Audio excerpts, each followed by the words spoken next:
Bu gördüyünüz Rubik kubunu 100 dəfə masaya atsam, hər dəfəsində eyni rəngin üst hissədə görünməyi mümkündürmü?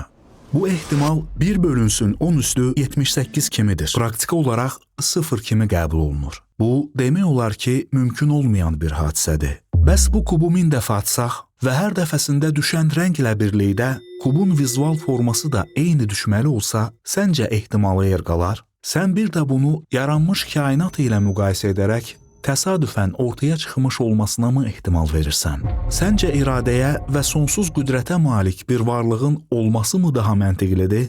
Yoxsa bu nizamın, sevdiklərimin və ən əsası da heç vaxt güzəştə gedilməyən qeyrət hissimin təsadüfən ortaya çıxması mı? Qeyrət hissimin təsadüfən ortaya çıxması, təsadüfən ortaya çıxması mı?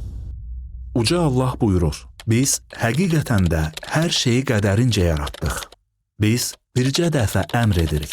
O da bir göz qırpımında yerinə yetir.